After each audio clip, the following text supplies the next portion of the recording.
En esta serie de vídeos que estamos siguiendo sobre el amor, la belleza y el sexo, vamos a tener que hacer una especie de largo paréntesis inevitable, porque nos vamos a tener que enfrentar a unos textos de Hegel, que como todos los textos de Hegel, pues son bastante difíciles y nos obligan a entender algo de este complicado e inexpugnable en ocasiones pensador.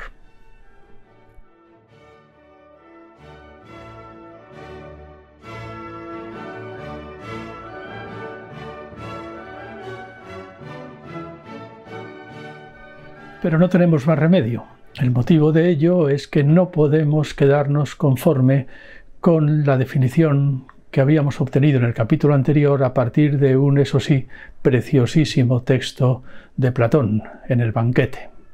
Habíamos preguntado que qué pretenden los enamorados al arrancarse los labios a mordiscos y respirar el uno el aliento del otro con tanta errabunda caricia. Y habíamos llegado a la conclusión, gracias al texto de Platón, de que los enamorados buscan ser dos en uno, buscan fundirse con el otro. Es decir, el tema del amor en este sentido sería fundamentalmente la unidad. Pero el problema es que esto de la unidad, ya desde el Parménides de Platón, se ha convertido para toda la historia de la filosofía en un verdadero avispero.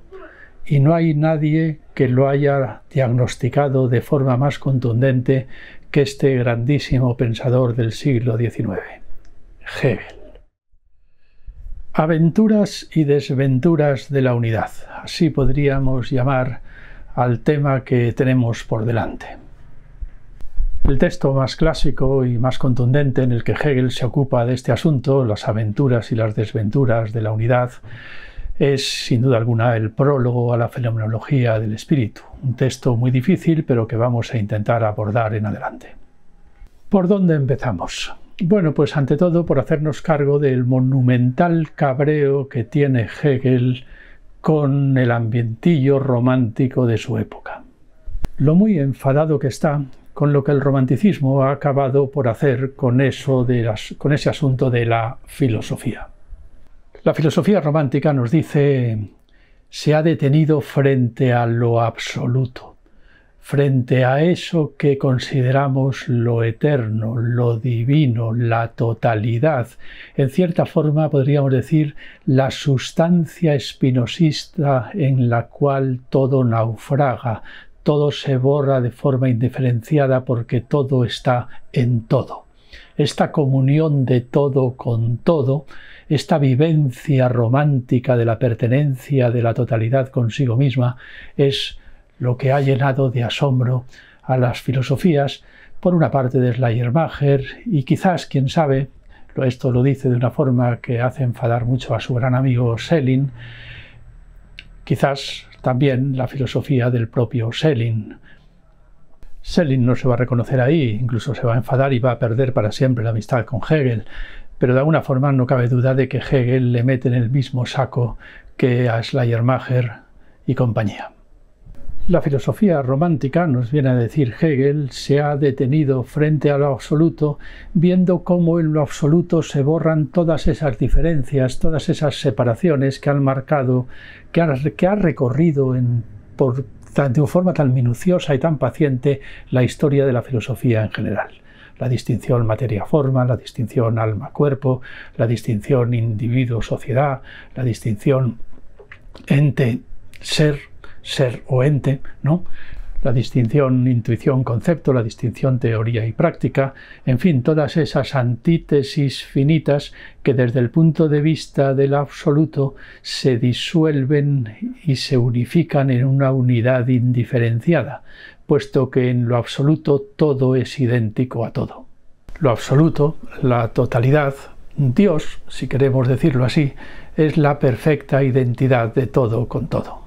Así pues, Hegel observa que la filosofía es como si se hubiera quedado en su época detenida frente a algo así como una inmensa unidad indiferenciada.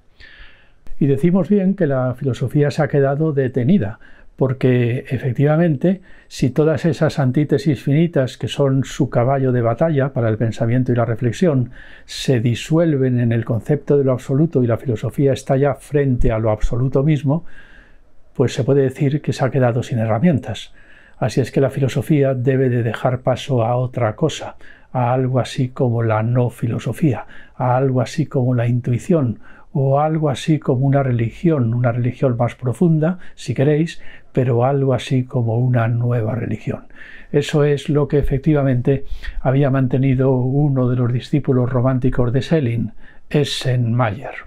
La verdad es que el propio Essenmayer había sido puesto a parir por su maestro Schelling, pero Hegel no hace ni caso de esta pequeña circunstancia y se puede decir que mete en el mismo saco a Schelling y a Essenmayer, de tal manera que el cabreo que se coge su ex amigo Schelling es, como ya hemos dicho, monumental. En todo este punto de vista, Hegel no ve más que una huida de la filosofía, una huida de la pretensión filosófica de convertirse en una verdadera ciencia, una huida del trabajo de la razón y de la reflexión. Hegel está, sin embargo, por el contrario, convencido de que ha llegado el tiempo, ha llegado el momento en el que la filosofía va a poder dejar de llamarse amor por el saber para convertirse en el saber mismo, que la filosofía se va a poder convertir en la verdadera ciencia, en el verdadero saber. Hegel reclama que la filosofía se convierta en un verdadero sistema científico, en algo así como lo que él mismo va a acabar plasmando en lo que va a llamar la Enciclopedia de las Ciencias Filosóficas. Y mientras tanto, lo que ve a su alrededor, en eso que se llama la filosofía del romanticismo, no es más que una renuncia a la ciencia y, por tanto, una renuncia a la verdadera filosofía a cambio de una vivencia, la vivencia de lo absoluto, la vivencia de la totalidad, la vivencia de la pertenencia a lo divino, a lo eterno, a la unidad de todo con todo en el concepto de lo absoluto. Y fijaros cómo nos expresa esto, con qué desprecio, con qué ironía y con qué mala hostia, si queréis decirlo así, ¿no? A ver, nos dice: lo bello, lo sagrado, lo eterno, la religión y el amor son el cebo que se ofrece para morder el anzuelo. La actitud y el progresivo despliegue de la riqueza de la sustancia no deben buscarse en el concepto, sino en el éxtasis, no en la fría necesidad progresiva de la cosa, sino en la llama del entusiasmo. Lo bello, lo sagrado, el amor es el cebo que se ofrece para morder el anzuelo. Para morder el anzuelo de esta renuncia al rigor del concepto a cambio de el éxtasis, de la vivencia entusiasta de la copertenencia de todo con todo en la unidad de lo absoluto. Si llamamos amor a esta unión de todo con todo, pues hay muchos motivos para decir efectivamente que Dios es amor. Pero cuidado. Cuidado, porque es precisamente en este punto en el que Hegel se va a negar con rotundidad a considerar que esta sea la verdadera esencia del amor, o que baste con esto sencillamente para caracterizar lo que se está jugando en eso a lo que llamamos amor. El amor jamás se resuelve en algo así como en una unidad indiferenciada en la que todo se funde con todo, de tal manera que luego ya es imposible de distinguirlo. El amor de Romeo con Julieta no puede resolverse en una fusión entre Romeo y Julieta de tal manera que Romeo y Julieta desaparezcan y se vuelvan irreconocibles. Ya lo vimos de alguna forma en el capítulo anterior. La unión de Romeo y Julieta tiene que ser la unión de dos libertades. Esa unión tiene que dejar a Romeo enteramente en libertad y a Julieta también en entera libertad. Libre te quiero, pero no mía, decía Agustín García Calvo en una famosa poesía. Así es que Hegel no solamente está furioso porque el romanticismo esté renunciando a la reflexión, al rigor del concepto y por tanto a la filosofía, a lo que él considera la filosofía. Está también furioso porque están denigrando el concepto de amor, porque están llamando amor a una fusión tontorrona en una unidad indiferenciada en la que precisamente desaparece la libertad. Y además, como acabamos de oírle decir, están utilizando el amor como un cebo para morder el anzuelo de la religión, un cebo para morder el anzuelo de la renuncia a la reflexión filosófica. Todo lo contrario, por cierto, de lo que hemos intentado nosotros o de lo que estamos intentando con esta serie, en la que hemos comenzado por decir que el amor nos vuelve a todos filósofos a la fuerza, que no hay ninguna experiencia más trágica, más abismal y más profunda que lo que sentimos cuando intentamos hacer el amor enamorados, y que es eso lo que nos vuelve muy serios desde el punto de vista filosófico. Pues bien, Hegel arremete furioso contra esta forma de entender el amor como unidad indiferenciada, como la búsqueda de la unidad indiferenciada, y de paso contra esta concepción romántica de lo absoluto como aquello frente a lo cual la reflexión no tiene más remedio que rendirse. Vamos a leer unas frases de Hegel. Nos dice: la vida de Dios y el conocimiento divino pueden, pues, expresarse tal vez como un juego del amor consigo mismo.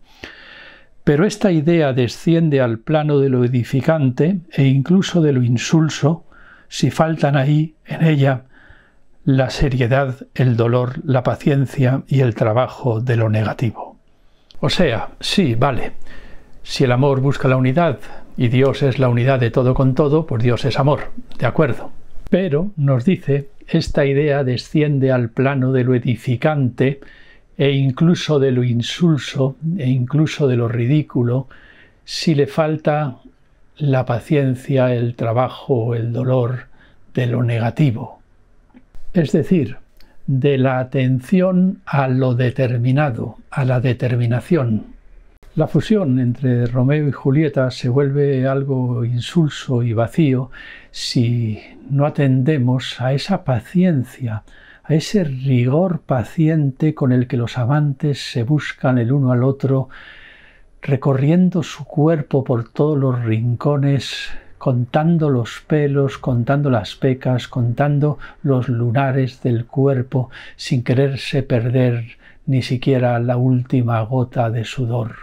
El amor no se puede definir como un perderte en la unión indiferenciada, es todo lo contrario, es la paciencia y el rigor del detalle, esa atención maniática por el detalle que hace al enamorado, por ejemplo, pues no cansarse nunca de ver infinitamente una vez más la foto de su amante, la foto de su amada. Así es que, ¿en qué quedamos? ¿El amor es atención por el detalle y la determinación? ¿O el amor es más bien el anhelo de fusión y de disolución de todo con todo en una indiferenciada unidad? Pues bien, la gran jugada de Hegel aquí es negar la mayor, podríamos decir. Es algo así como decir: es que mira, lo que ocurre es que ese absoluto que estás tú planteando, esa totalidad que consiste en que todo es igual a todo, no es en realidad la totalidad. No es la verdadera totalidad. Y por consiguiente, si los amantes buscan unirse en una totalidad, deben de buscar una verdadera totalidad, y no esa unión indiferenciada que a lo mejor nos pareció que era lo que buscaban en el capítulo anterior cuando leíamos el texto de Platón en el banquete. En este punto a Hegel no le va a bastar con Platón. Va a ser necesario algo más que Grecia. Va a ser necesario pensar en algo así como en el cristianismo.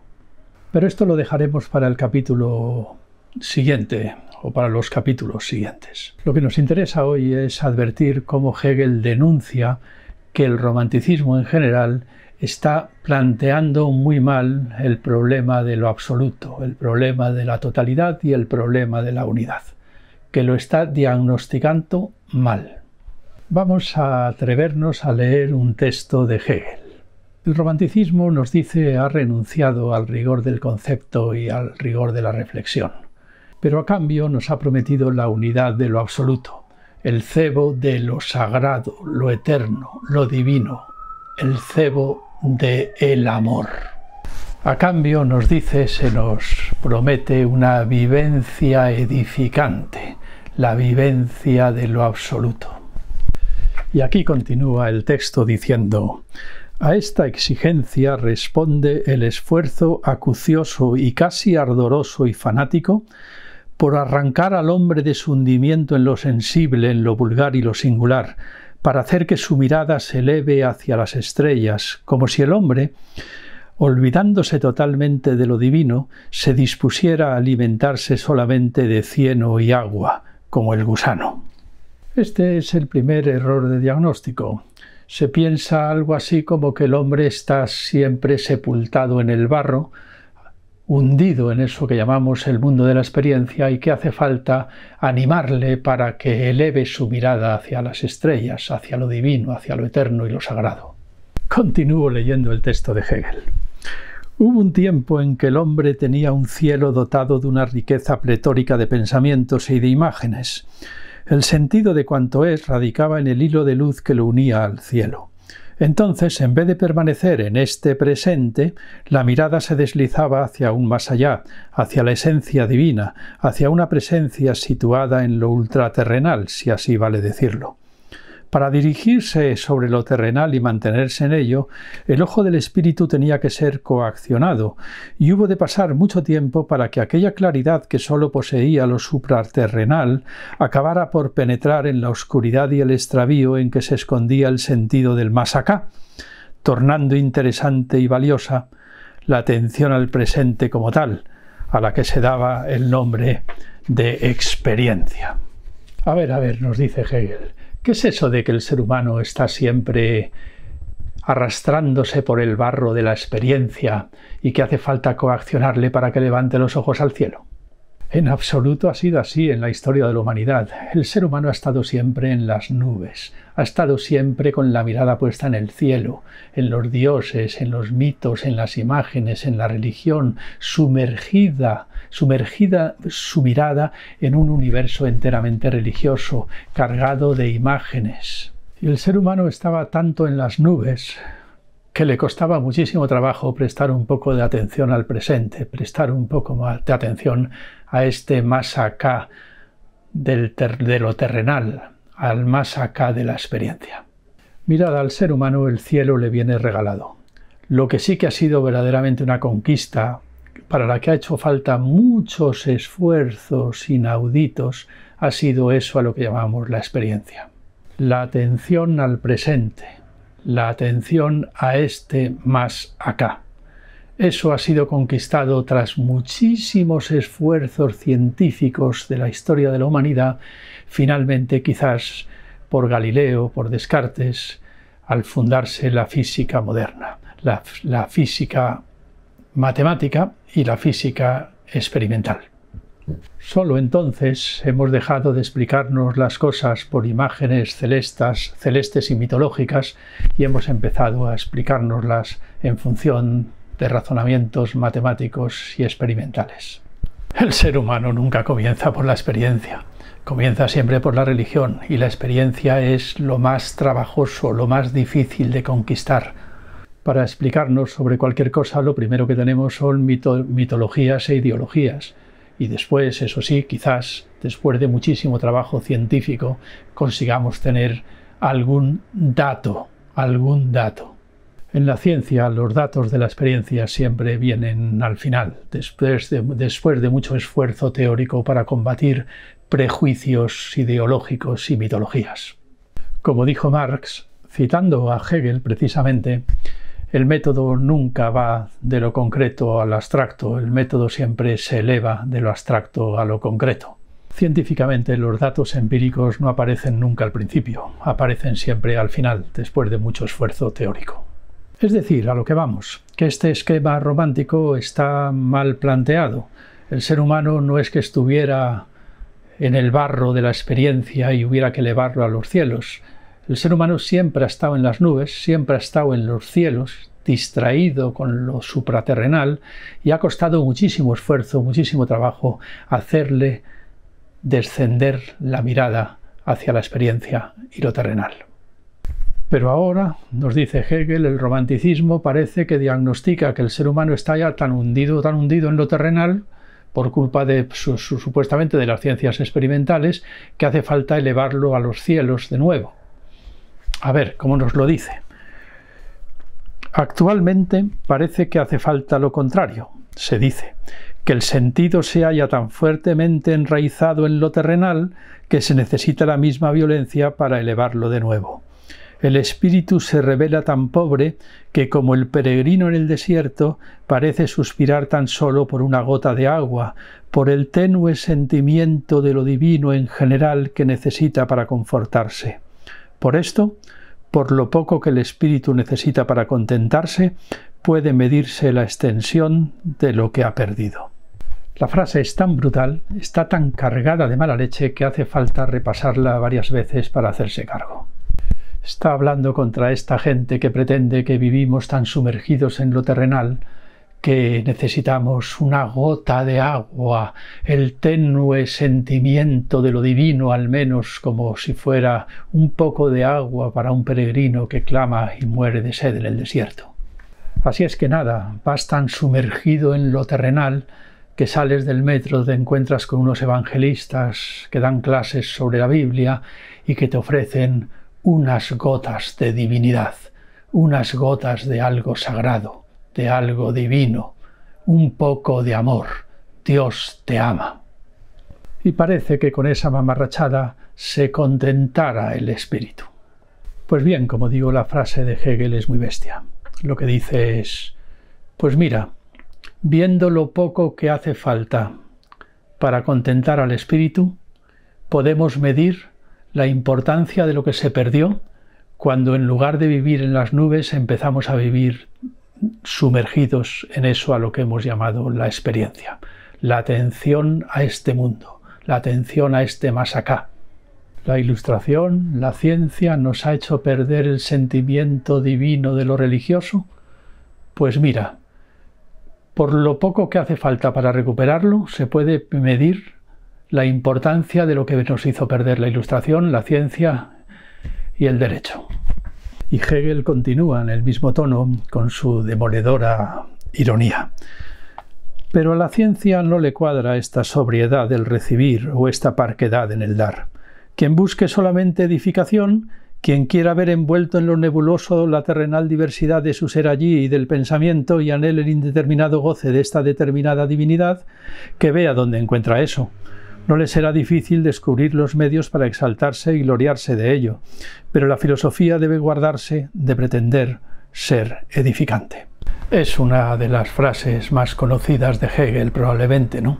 La filosofía debe guardarse de ser edificante.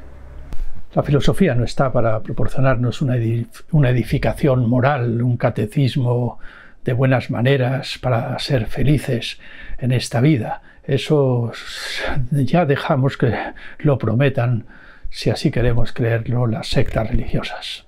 Y quien lo que busque sea edificación moral, pues que la busque por ahí, que no le será difícil de encontrar, dice Hegel.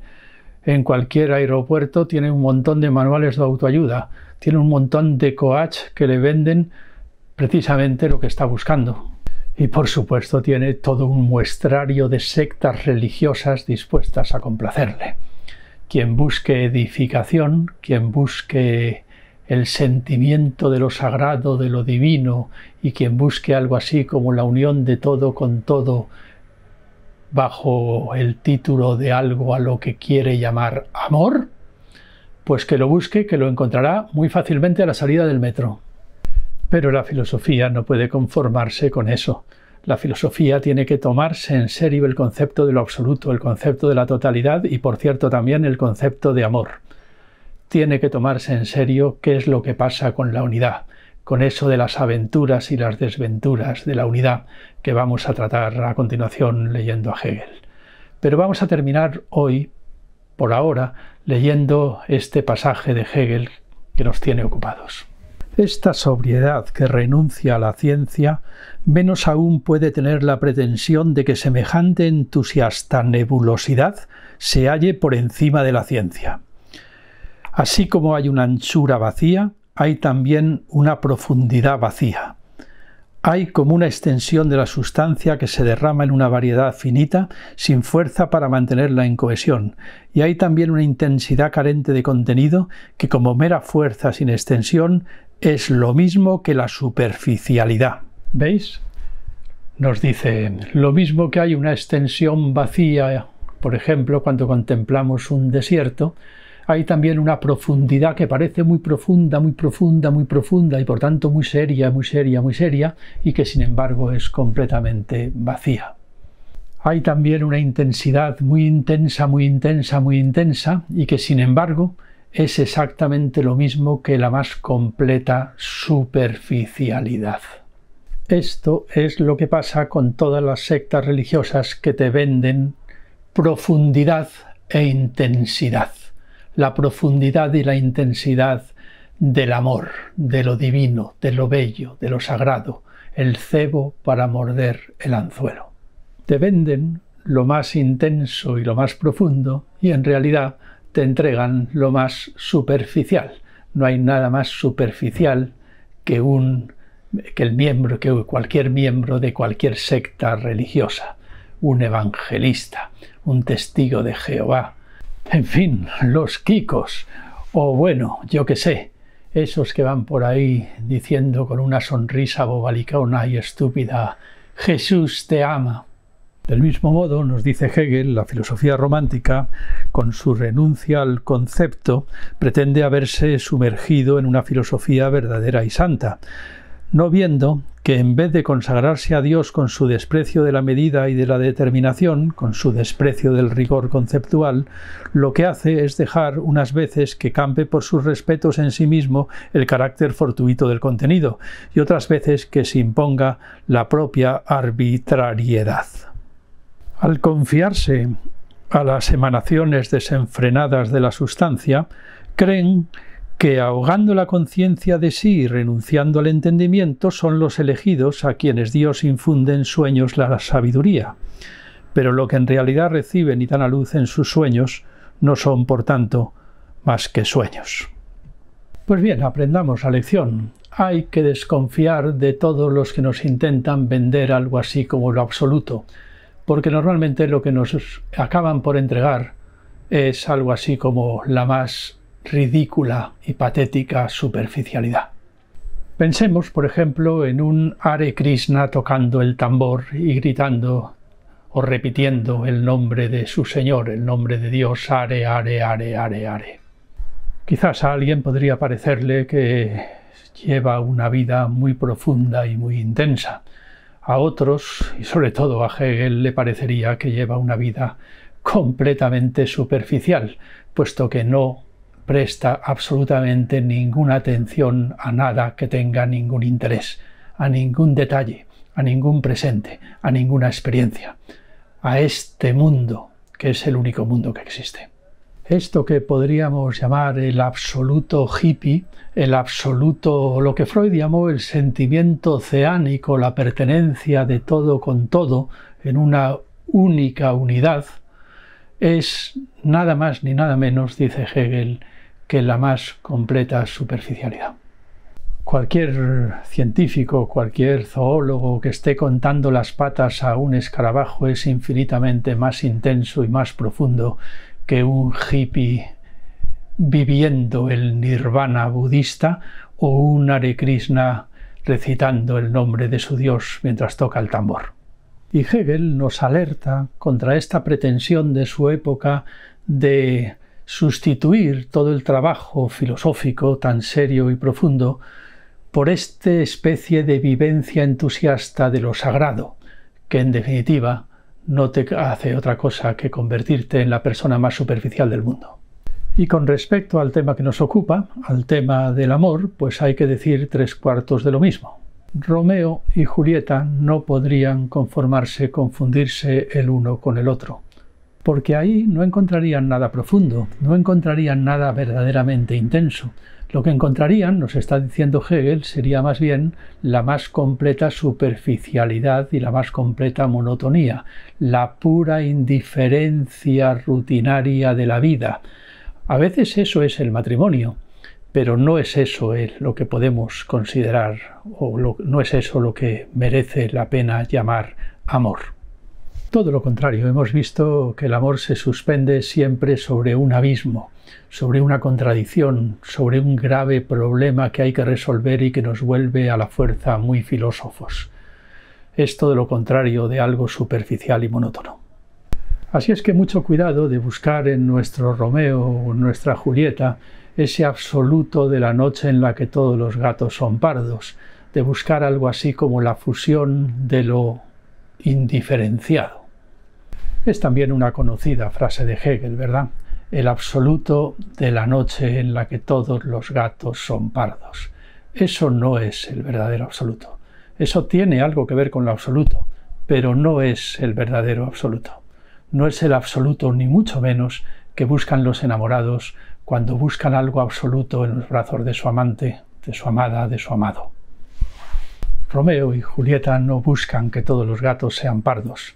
Lo que buscan es todo lo contrario. Buscan la perfecta definición de los rasgos de su amante. Y por eso recorren su cuerpo con todos los sentidos, milímetro a milímetro, sin quererse perder nada. Cuando Romeo quiere a Julieta completa en todos sus detalles, sin perderse ni uno solo de sus cabellos, ni uno solo de los lunares de su cuerpo. Lo que define al amor no es lo indiferenciado, en donde todos los gatos son pardos. Lo que define al amor es la paciencia, el rigor con el que se recorre con sagrada atención cada determinación, cada más ínfimo detalle. Y por eso tiene mucha razón Hegel en que se hace un flaco favor a Dios, diciendo que Dios es amor, si por amor entendemos esta indiferenciación de todo con todo, esta noche en la que todos los gatos son pardos. Si Dios es amor, desde luego no puede tener nada que ver con eso de ir por ahí por la vida con una sonrisa de idiota diciendo algo así como Jesús te ama, Dios te ama, todo es amor, porque no nos amamos todos los unos con los otros. Esta comunión con el nirvana hippie, esta comunión con la unidad de todo con todo, no tiene nada de interesante, no tiene nada de profundo, es completamente superficial y a la postre completamente idiota. Y desde luego no tiene nada que ver con la seriedad del amor ni con la seriedad de la vida de Dios. Si Dios es amor, no lo es desde luego en ese sentido.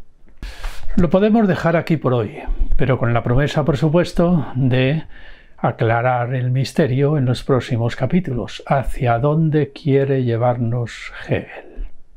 ¿Cuál es la definición hegeliana que sí que haría justicia a eso a lo que llamamos amor? Nos vemos en el próximo episodio de esta misma serie.